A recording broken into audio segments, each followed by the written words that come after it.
So guys, I guess the world has officially gone mad. We're absolutely cooked. We have a ton of conflicts happening currently. We have big elections going on this year with Russia, where Vladimir Putin has of course already won with 146% of the votes. We also have the election in the US, which is getting absolutely insane with the recent attempt made on Donald Trump's life in Pennsylvania. And guys, recently I've noticed something where it feels like, judging by Russia's official reaction to the Donald Trump incidents, and what Russia has overall been saying about Trump recently, it really does kind of feel like Russia might have a horse in this presidential race, and is low-key kind of trying to promote Donald Trump. On this channel, already talks about how Russia and Russian propaganda actually has a lot of influence and introduces a lot of talking points to the debates and conversations happening in the West. And you gotta understand that a lot of things depend on this election, including the question of possibly cutting off aid for Ukraine.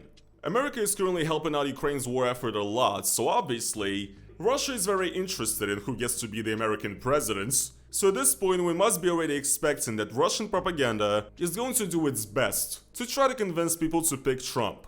So, what is up guys, it is your boy Roman, your favorite neighborhood Russian, and in today's video, we're gonna be talking about how Russia is currently on the low promoting Donald Trump, how Russia is trying to influence who you are going to be voting for, and also I want to talk a little bit about just the state of the world and how I think it's actually JOEVER and we lost. And I don't really have great future predictions regarding America or Russia, so it's gonna be very fun. Let's get right into it. So yes guys, at this point I don't even really need to introduce this event, and I kind of want to use the word event to try to get monetized in this video.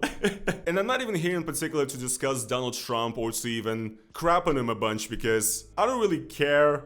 I'm not American, I would rather prefer Biden to win, I guess. But my last video in which I talked about Biden being like Yeltsin or whatever, I hate when people saying that I'm like a Trump supporter that was trying to paint Biden in a bad light. And in this video, I'm gonna be called the liberal Biden show or something. Look, all I have to say is regardless what you think of Donald Trump, what happened was simply terrifying and shocking, and obviously it is an insane historic event that has altered the timeline, surely.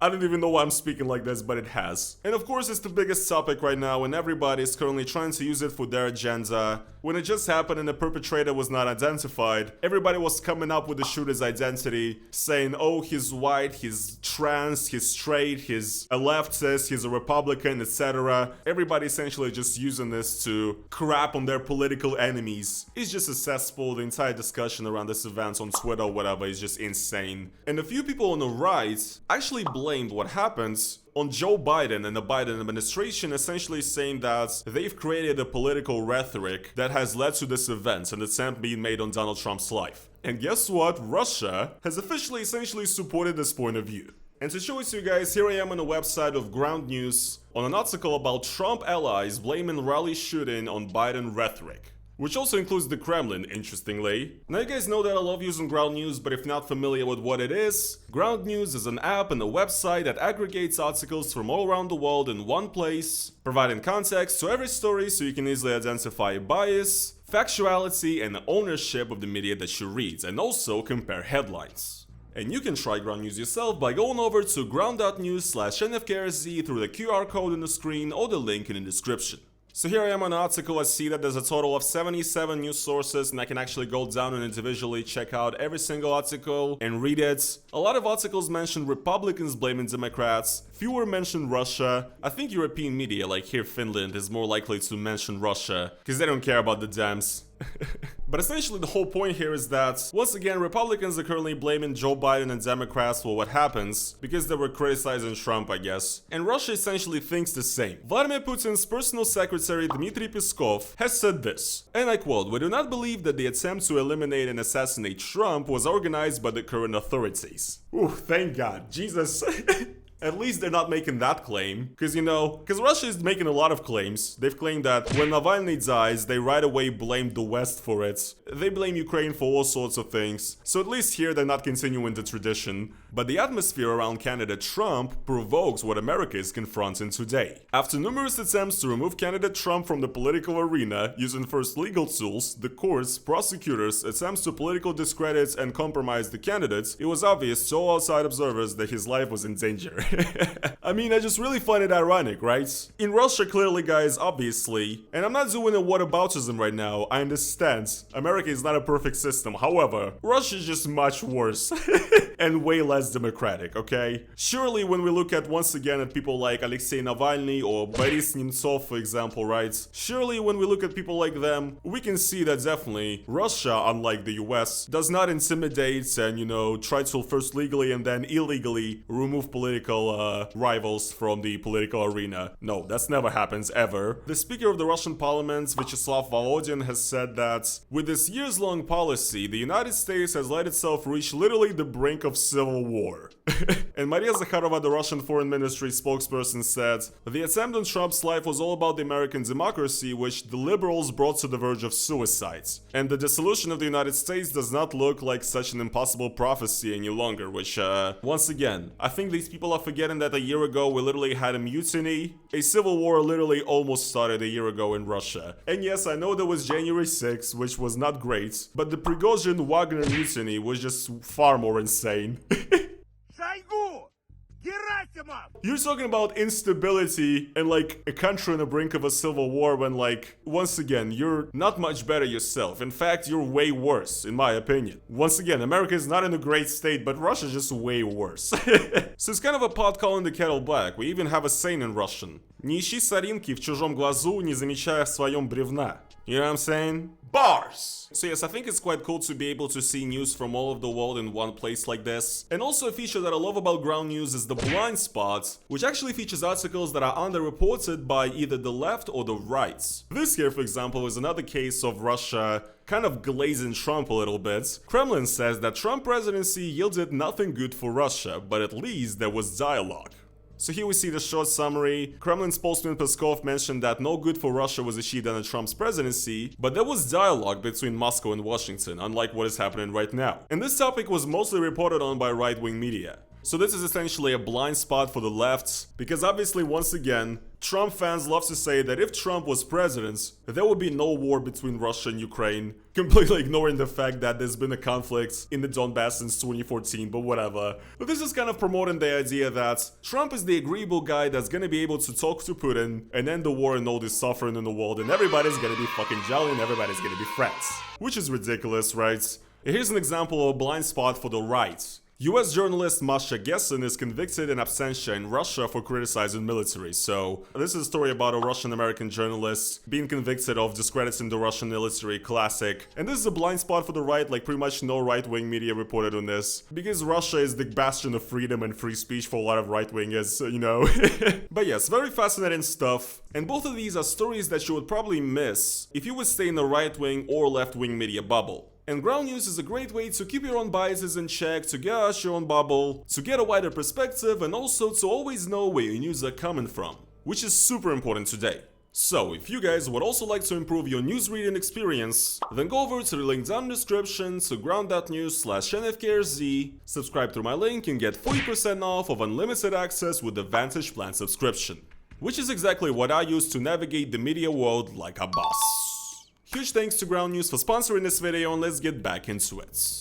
So yes, essentially what's happening is that Russia and the Kremlin is doing everything to be sort of supportive of Trump and sort of critical of Biden and the Democrats and everything. In their speech and in their official statements, they're obviously, you know, want to criticize the democracy of the United States being destroyed because of liberals, as if Russian officials know what democracy is. Russia is saying that Biden and the Democrats are responsible for creating this negative, hostile political atmosphere around Trump or whatever that led to this, which is once again something that a lot of Republicans are currently saying. So Russia is once again playing directly into right-wing propaganda in America. Никогда такого не было, и вот опять. Russian propaganda messaging once again perfectly fits with the American right wing. What can I say, guys? Many such cases. Many such cases. And also, Russia is essentially saying that even though Trump was not good for Russia, at least, he was a negotiable and a sensible person that we could actually talk to and actually have a dialogue with. But now with Biden, obviously, it's terrible. It's totally not us in any way, also not any of our wrongdoings. Biden is just unable to negotiate. But, however, he was really not good for us. Not good for Russia, not good for our interests, you know, so he's totally not our guy or anything like that. Don't even, you know, think of that for a second. He's not good for us, so... Yes, guys, he's like a real American patriot and everything, yes. Vote for Trump, guys, vote for Trump. But yeah, no, he's just a sensible president that we're actually gonna be able to come to an agreement with. And we definitely do not care if he wins or not. And here's the thing, Russia will not officially admit that they would like Trump to win. Even Vladimir Putin himself officially talks about this, and he said that Biden would be more preferable to Russia than Trump, because he's more predictable. Кто лучше, Байден или Трамп? Байден. Он человек более опытный, он прогнозируемый, он политик старой формации. But you know, guys, when Vladimir Putin speaks, you always gotta take it with a bit of a grain of salt. Because I personally believe that Russia would prefer Trump to win, because Trump in a sense represents a lot of the American rights and libertarians. He represents isolationism. You know, America first, we want everything for America, when it wants to be paying all these countries and giving all these countries crazy money. We gotta keep it to ourselves and, you know, develop our own, create jobs or whatever, right? And the idea of cutting aid to Ukraine is also in question here. A lot of people on the right are talking about this. This is like a pretty popular opinion with a lot of boomers and like, I don't know, rednecks in America, whatever. Cut aid for that Ukraine thing. All our taxes are going to that Ukraine thing. And it's very possible that Trump might be interested in the idea of either cutting aid to Ukraine or sort of pushing for peace talks in the format which Russia wants, essentially keeping all the territories that they annexed. And I do believe that that is possible. They will never cut aid for Israel though, but for Ukraine, who knows? This may lead to peace talks that essentially would be forced because Ukraine would have to accept these terms because it would not be able to any longer hold Russia back essentially without the backing of America. And I mean, all of this is very far-fetched. Will this really work out the way Russia wants it to? Depends on if Trump wins, really. Once again, this is the big fact here. And the thing is, guys, here's what I want to say. I do think it's kind of JOEVER, once again. I do think we're cooked. Because once again, I would like to make this clear. I am not a pro-Trump guy in any way or capacity. I'm not Z or pro-Russia in any way or capacity, essentially, right? However, I do really feel like it's not going great and we're kind of already in the worst timeline. And I honestly feel like it's only gonna get worse. Okay, look, I wanted to talk about this for a while. What do I really mean? What do I mean when I say it's gonna get worse? It's gonna get worse where? I'm saying that it's gonna get worse everywhere, pretty much. Because here's the thing, once again, as somebody who would prefer for Russia and for United States to not succumb into fascism and everything, I don't know, I don't really have great hopes for this US election. I do think that honestly, after the disastrous debates with Biden and Trump, dealing with everything we have to do with, look, he's willing to, as we say, rip the baby out of the womb in the 9th month and kill the baby. And also after this shooting, I mean, I'm not gonna be like, Trump got respect in the hood now. He got shot. He's like, he's gangster now. Everybody's gonna be voting for him now. Like, I'm not gonna be soy-facing over Trump being shot, saying that this is amazing, he's gonna win because of it now, but kinda though. There's definitely a big chance that that will affect the outcome. And once again, Trump is not like really committed to standing with Ukraine, right? So if Trump wins, Russia is kind of like winning in the long run, in a lot of senses, you know what I mean? Russia has kind of learned how to deal with sanctions and everything, as much as many people don't want to admit that, but they have. It is very possible that Trump might win and that this will negatively affect support for Ukraine. And once again, I don't know what that would mean, I don't know what that would mean an end to the war. What I really feel like though is that Russia in its current state with Vladimir Putin and this entire regime, this entire sort of state of being, you know what I mean? Of the way the society thinks, the way propaganda has kind of, the overall agenda that it has created.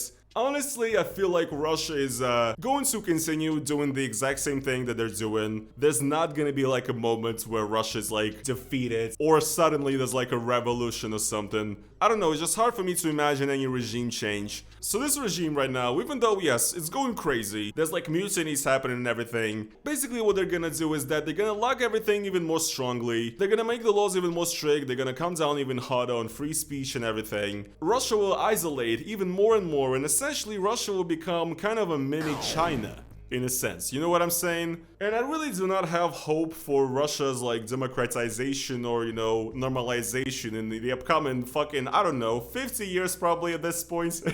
Honestly. Because, you know, guys, a lot of people who were leaving Russia around the revolution trying to escape the Soviet Union, and they were, you know, sitting in France or Germany or the US or whatever, and they were thinking, come on guys, you know, the Soviet Union, this thing, it's about to be destroyed, it's just about to fall. Just wait a little more, just 5 more years, and then we're gonna be returning to Russia, you know, living like fucking kings, being free. A lot of people thought that, but it never happened and they died. So essentially, the way I'm kind of feeling right now, at least, where my, you know, state of mind is I'm kind of feeling like those people. I'm kind of like, yes, I do feel like this, you know, Putin's Russia with this sort of anti-Western, imperialistic kind of, with this entire reactionary rhetoric. I feel like it's not gonna go away, but rather, it's gonna get like even stronger, essentially. So Russia's gonna be kind of another China. So that obviously means that, you know, we don't really have great prospects for any other countries around Russia or anything. I mean, I don't know, guys, I don't know. I just really feel like as much as Russia gets ridiculed, it is still a powerful country, and it is still a beast that is hard to deal with, right? And obviously this doesn't mean anything great for my hopes and dreams for what Russia could be. And also overall with how everything is getting worse. I mean, guys, look at what's happening in the world. There's like, fascism is kind of on the rise everywhere, you know, it's trending, it's the hip new fucking thing. A lot of far-right parties are gaining a lot of prominence in Europe and everything, you know, a lot of them are winning and everything, so a lot of these far-right parties also, I'm not even just hating them because far-right, you know, whatever. A lot of these parties are pretty like Eurosceptic and pro-Russian on the low, or on, not even on the low, fully openly a lot of the times, they're fucking Z, many of them, which is also not great, right? And yeah, I don't fucking know, guys, essentially. I don't have any hope for anything anymore. All I'm doing at this point is just documenting the ridiculousness of this world and what is happening in my lifetime for YouTube for fucking future generations so that people can see what was going on with Russians who left Russia at this fucking period in time. And that is it. And making money. And fucking trying to live a happy life as long as I'm able to before I get covered by a nuclear mushroom cloud. You know what I'm saying? So yeah, guys, I mean, I didn't mean to get so depressing. I know this video started out as like a regular analysis of what is happening and what is Russia saying about the incident that happened with Donald Trump. But once again, this and everything that is happening in the world, you know, just not great. You know, look at the economy, look at everything that's going on with the housing market. None of us are gonna fucking own houses in our lifetime, guys. But don't be depressed, okay? Go out there and get yours. I'm getting mine, I'm doing this.